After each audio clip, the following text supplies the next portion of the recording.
বাংলাদেশের রাজনীতিতে যে অগ্নিপুরুষ ৬৯ গণ আন্দোলনের অন্যতম রূপকার আমার ১২ দলীয় জোট প্রধান মোস্তফা জামাল হায়দারের সেই মঞ্চে ঠাঁই হয় নাই। আমি ধিক্কার জানাই, আমি প্রতিবাদ জানাই বর্তমান সরকারকে। তারা কাদের নিয়ে জাতীয় ঐক্য করতে চান? যারা ফ্যাসিস্টদের দোসর ছিলেন তাদেরকে নিয়ে। এই ব্যাপারগুলোতে আপনাদেরকে সচেতন থাকতে হবে, সজাগ থাকতে হবে, প্রতিবাদ করতে হবে। প্রতিবাদ যদি করা ভুলে যান তাহলে আবার সেই তিমিরেই যাব। ৫ই আগস্ট ২৪-এর পূর্ববর্তী সময় আমাদেরকে চলে যেতে হবে। আপনাদেরকে আপনাদের অধিকারের জন্য সংগ্রাম করেছেন, সেই অধিকারটা প্রতিষ্ঠিত না হওয়া পর্যন্ত আমাদের আন্দোলন চলবে ইনশাআল্লাহ। গতকাল আরেকটি প্রধান উপদেষ্টা রাত ৮টা ২০-এর দিকে আমার মনে হয়, জাতির উদ্দেশ্যে ভাষণ দিয়েছেন। সেখানে তিনি আগামী রোজার আগে, আমি যতটুকু জানি উনি মাসটা উল্লেখ করেছেন কিনা আমি জানি না, উনি বলছেন রোজার আগেই নির্বাচন, ফেব্রুয়ারি মাস বলেছিলেন।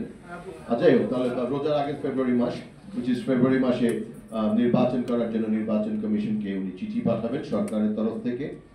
সঠিক বলেছেন, সরকার সাধারণত নির্বাচনের তারিখ ঘোষণা করেন না, নির্বাচনের তারিখ ঘোষণা করে নির্বাচন কমিশন। আমরা এরপরে নির্বাচন কমিশনার জনাব মাসুদ সাহেবের প্রতিক্রিয়া দেখেছি, ডিসেম্বরের দিকে ওনারা তফসিল ঘোষণা করবেন, ৫০ থেকে ৬০ দিন আগে তারা নির্বাচনের তারিখ ঘোষণা করবেন। আমরা স্বাগত জানাই, অ্যাটলিস্ট গণতন্ত্র উত্তরণের প্রথম ধাপের একটি ঘোষণা আমরা পেয়েছি। কিন্তু ষড়যন্ত্র কিন্তু বিদ্যমান, বিভিন্নভাবে বিভিন্ন কথা বলা হচ্ছে। একটু আগে একজন বক্তা বলে গেলেন সাগর পারে যেই রহস্যের জন্ম নিয়েছে, অন্যান্য বিভিন্ন দল তারা নির্বাচনের বানচালের চেষ্টা করছেন। আমি আগেই বলেছি, শেখ হাসিনার শাড়ির আঁচলের নিচে যারা ছিলেন তারা ঔদ্ধত্য আচরণ করছেন, এবং এমন কিছু দল, কালকে শুনেছি যে আমাদের একবার ক্ষমতায় আসার সুযোগ দিলে ৫৪ বছরের ইতিহাস পাল্টে দেবে। বাংলাদেশের ইতিহাসটাও কি পাল্টে দেবেন?